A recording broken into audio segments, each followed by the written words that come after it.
I'm going to steal it from Jenny. Thank you so much, Desiree. What a wonderful way to start our day. And I'm looking forward also to your yoga session during the lunchtime as well. And at the end, as you help us to release space from this day together.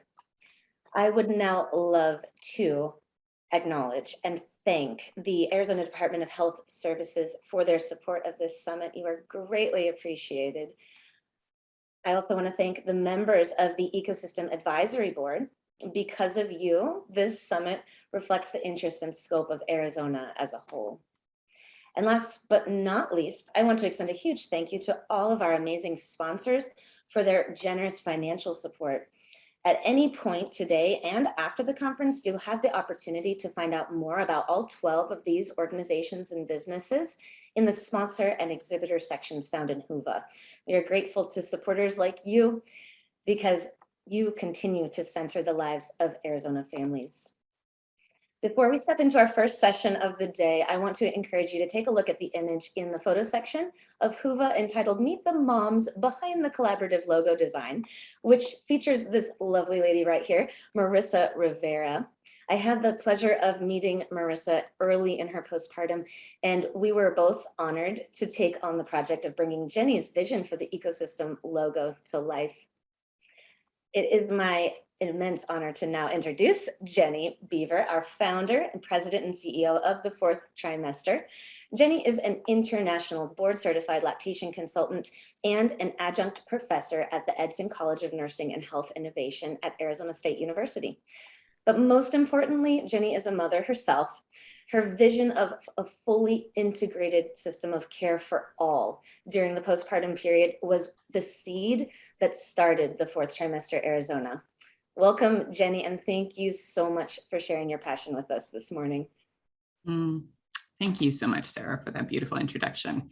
I think I'm choked up in many ways this morning, and thanks to Desiree for that gorgeous meditation and to Jacqueline for the welcome blessing. My children, as you talked about, my 3 boys who are now at school, and my work as a lactation consultant are really the reason that Fourth Trimester began in 2017. And I want to express gratitude to all the new parents who have given me the gift of being part of their postpartum stories, because it's because of them that we're here today talking about this. I want to start my talk with gratitude. So much gratitude, again, to the Department of Health, especially Patricia Tarango, Clark Bear, and Heidi Christensen, and our sponsors for making this summit possible. Gratitude to Fourth Trimester staff and volunteers who've worked long hours to help make this summit a reality. Gratitude to our esteemed Fourth Trimester Ecosystem Advisory Board who have guided this effort from a vision into a reality, which included setting me straight and sending us back to the drawing board to make the summit better. Thank you. I also want to express my gratitude to all of you who are taking the time today to learn, to interact with others, and to share your own stories. I want to acknowledge that this past 18 months have been challenging on so many levels, and what it takes for you to be here and to continue showing up for yourselves and for the parents you support. It's not a small thing, it's huge. And I just want to express my gratitude for that. Next slide, please.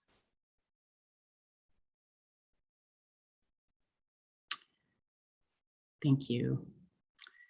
We started the Fourth Trimester Arizona in 2017 as a response to the lack of support that new parents in our culture receive and the impact that that has on their transition to parenthood. The mission of Fourth Trimester Arizona is to change the culture of parenting, so no one has to do it alone. Small one, right? Let's change culture. And our vision is that all families are embraced by their communities in their transition to parenthood. We do this through community events such as the one you're at right now, and the one that you see in this slide. Back to the other slide, please.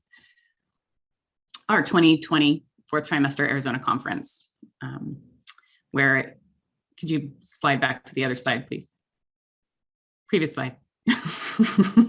Thank you, yes. At this one, this is the end of our last in-person event, where we, right before everything went down with COVID-19, we got to join together and do a Fourth Trimester ceremony there at the end. So this little image is something I hold in my heart and dream about doing this again in the future. Our events are for parents, those who support parents, and both of those groups. Next slide, please. In addition to our 4th trimester Arizona Conference for new parents and those that support them that you see here in the middle, we've been hosting community gatherings in our 4th trimester villages since 2017. Our first village started at the Idea Museum in Mesa, and in 2020 and 2021, we started 3 new villages in the East Valley, West Valley, and Tucson, thanks to support from the Vitalist Health Foundation. Due to COVID-19,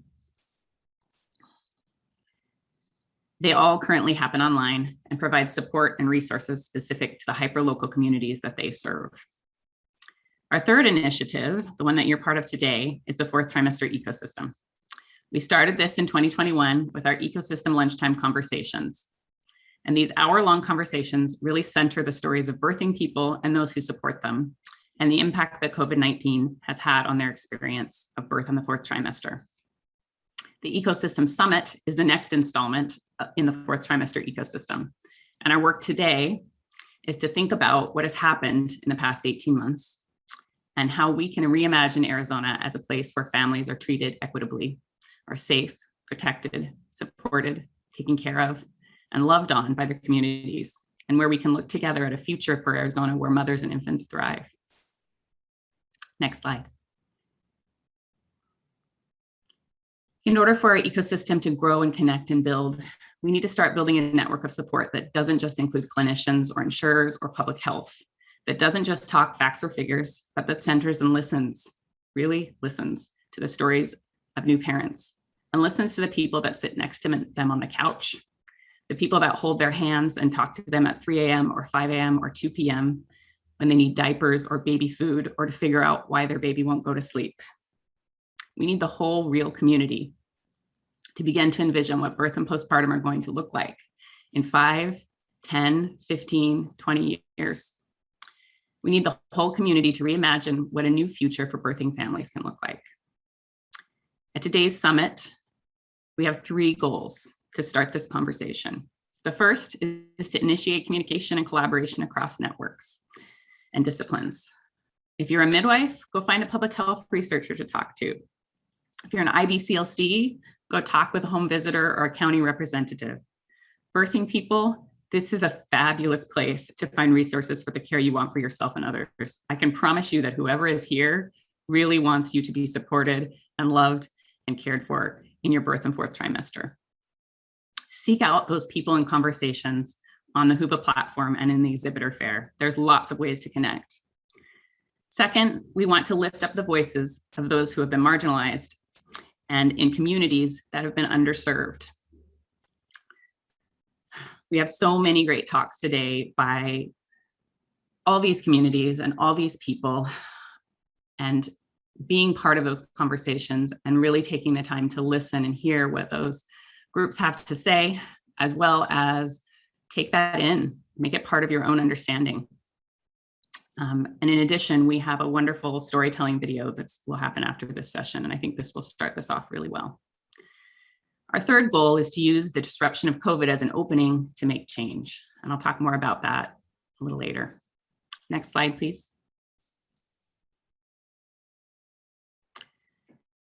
So Sarah introduced the 4th trimester ecosystem logo to you a few minutes ago, and I think that's a good place to start as we begin to talk about what we want to create with this 4th trimester ecosystem.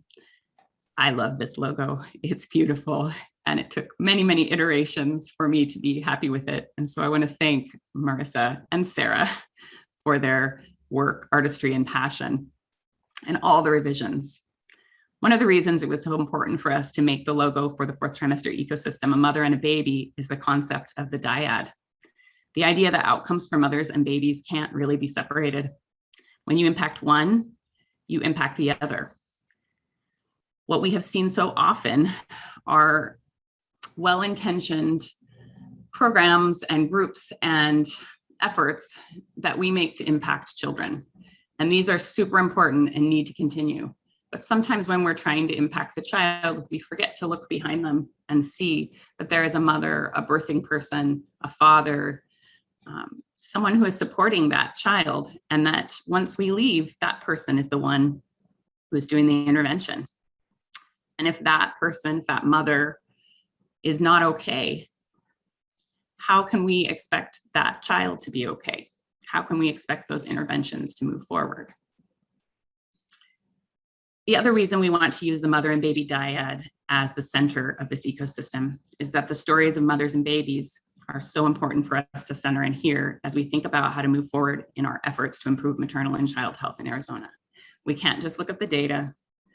We have to listen to the people we're supporting. And this is particularly true for the stories of Black and Indigenous people of color and the birth workers and community that support them. Next slide, please. Why is this effort so important? Many of you know that the US has the highest rate of maternal death in the developed world. While other nations are seeing declines in maternal death, the US is actually seeing an increase. In fact, we have 10 times the pregnancy-related death of New Zealand. This isn't a statistic where Americans want to be number one. Next slide, please. If you look at the data, over 50% of this increase actually happens after the baby is born, in what we call the fourth trimester. Next slide, please.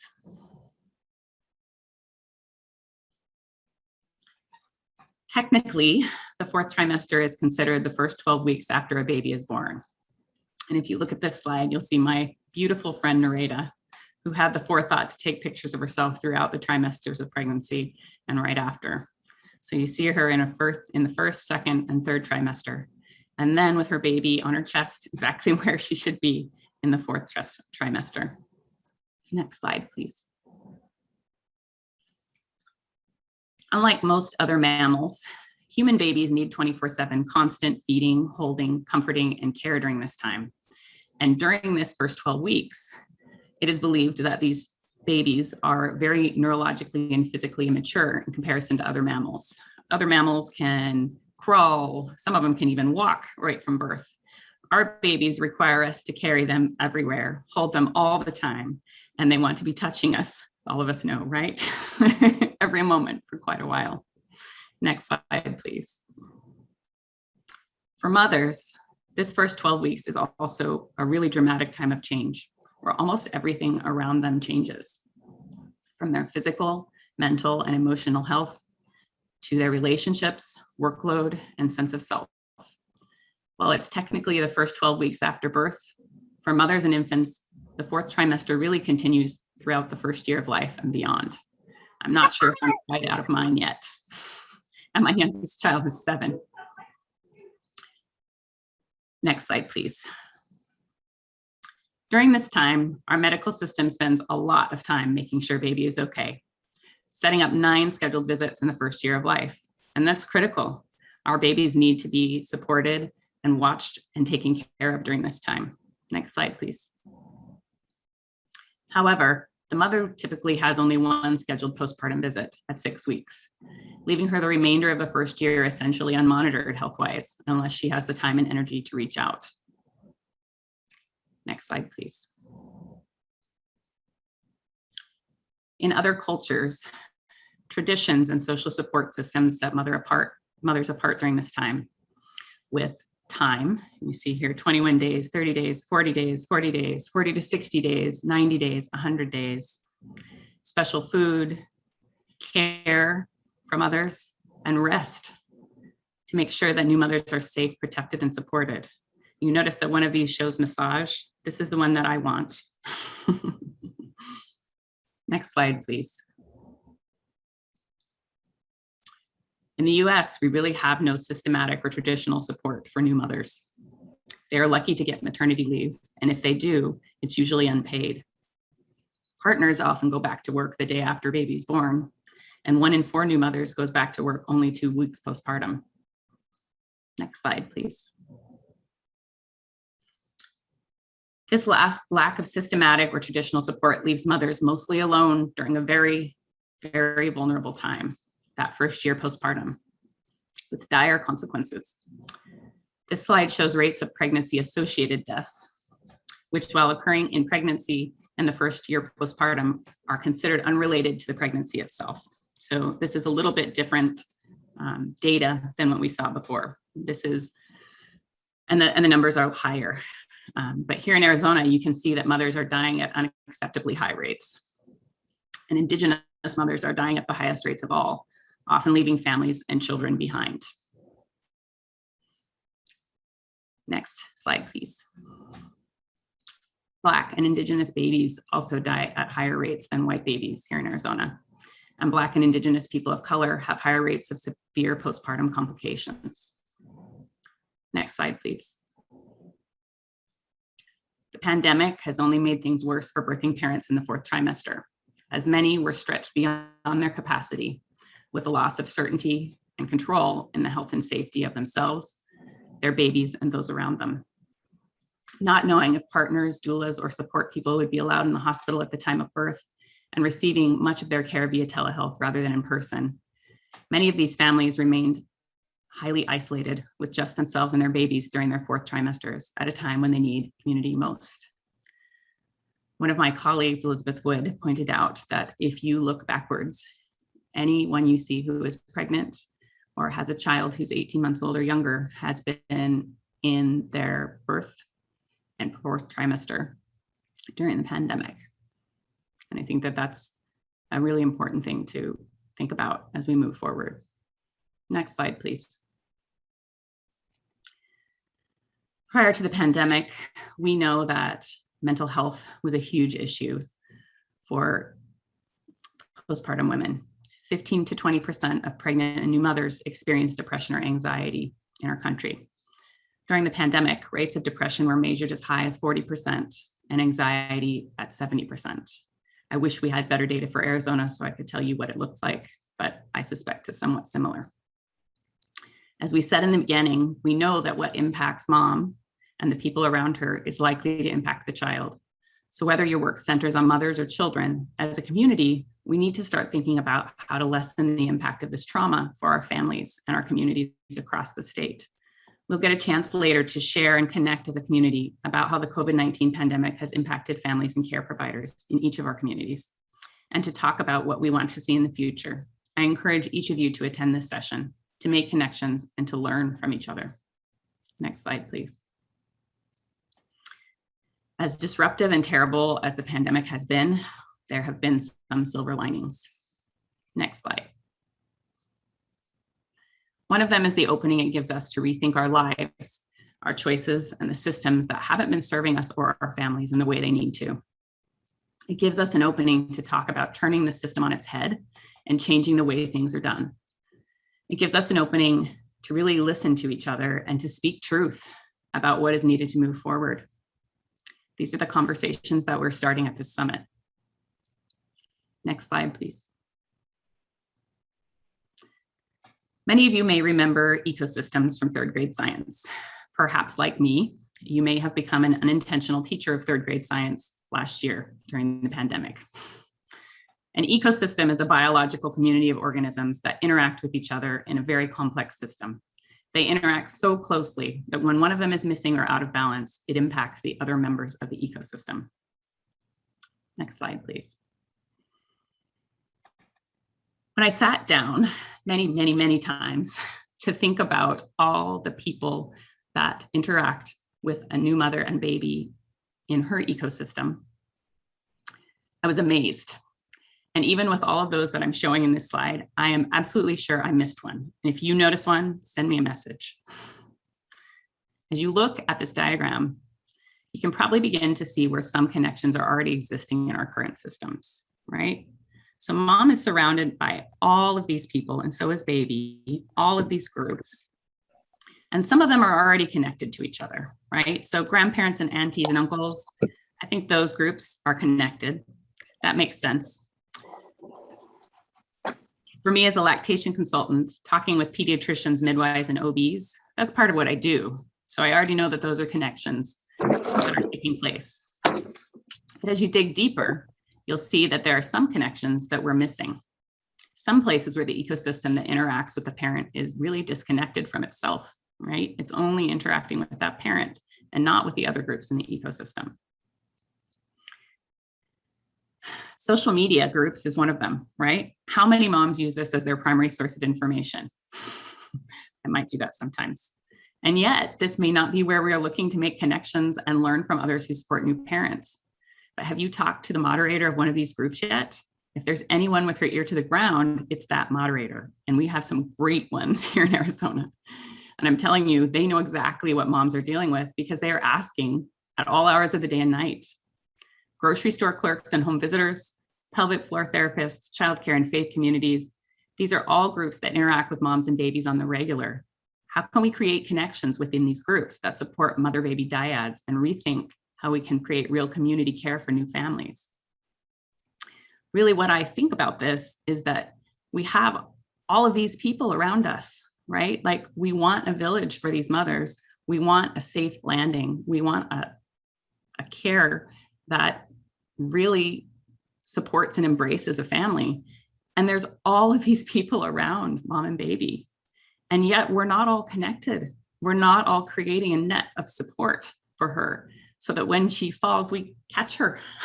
And I think that's really what's missing. And this is the vision that I hold for what this fourth trimester ecosystem can look like, because we can all begin to have these conversations with each other, with all these groups and more that interact with new mothers and babies.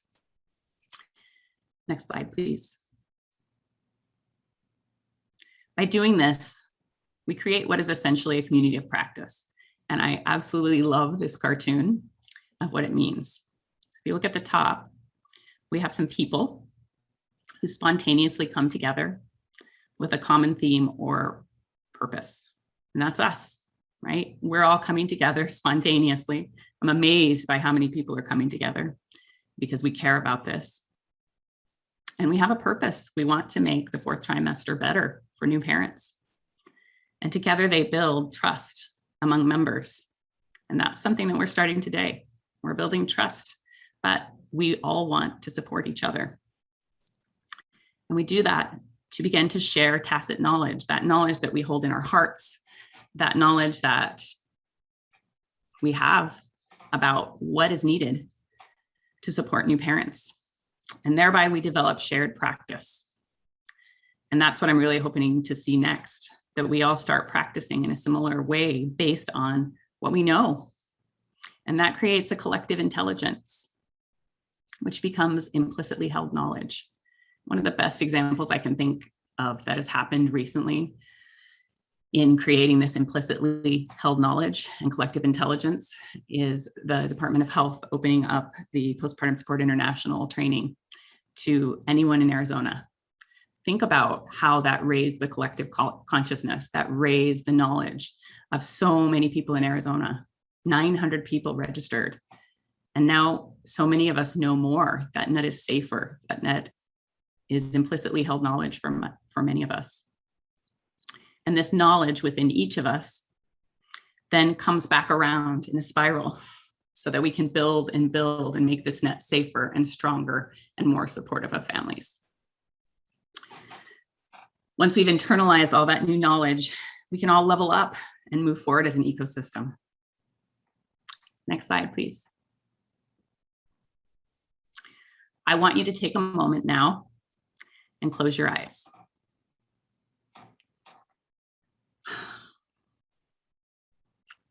Take a deep breath in and let it out.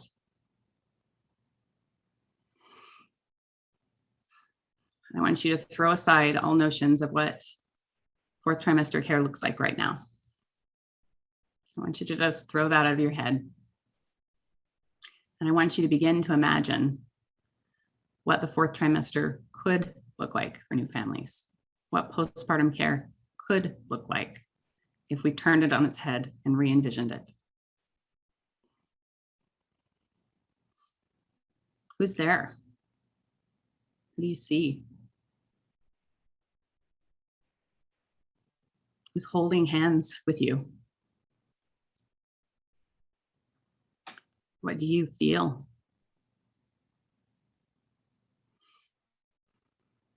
What do you smell?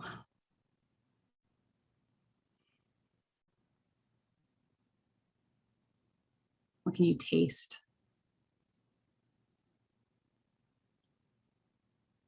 What can you hear?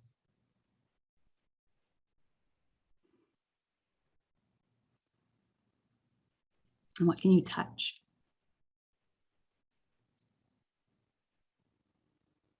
And hold that in your heart and mind. And I want you to think of 1 or 2 words that describes that feeling for you.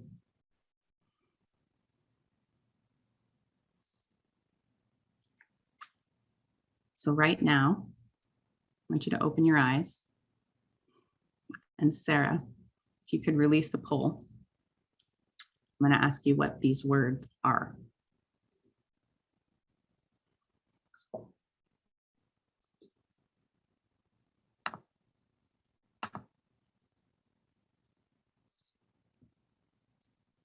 And I'll give you a couple minutes to put it in.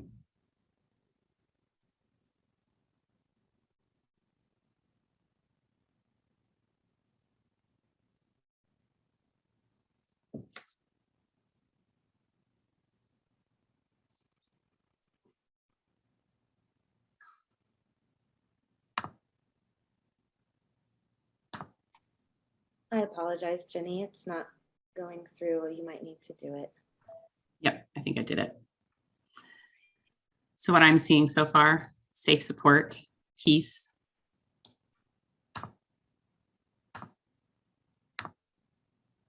support, power, love,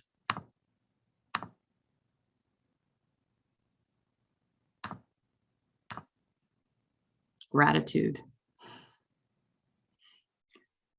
We'll leave this poll up for the rest of the day, and you should be able to take a look at it as we move forward and add so much peace, yes, calm that are showing up. Add your thoughts and your feelings. And I want you to just keep thinking about what's possible. We don't have to accept things as they are right now. We can actually make something new. You can advance the slide for me, please. One more.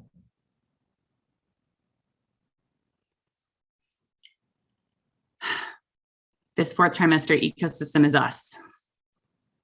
And it's so important as we come together that we are working as a group, that we are working towards a common purpose, that we are working as a network with the goal of supporting and loving on these families. And so I want us to just keep thinking about how we can create those connections as broad and deep as we possibly can, so that as a state, as a community, as a village, we can provide support to these new families so they don't fall through the cracks, so they don't get stuck in a pothole, and so that they're safe in our state. Next slide, please. I have some final thoughts for you. Today, you'll hear things you've never heard before from people you may not yet know, about topics you may not have thought about prior.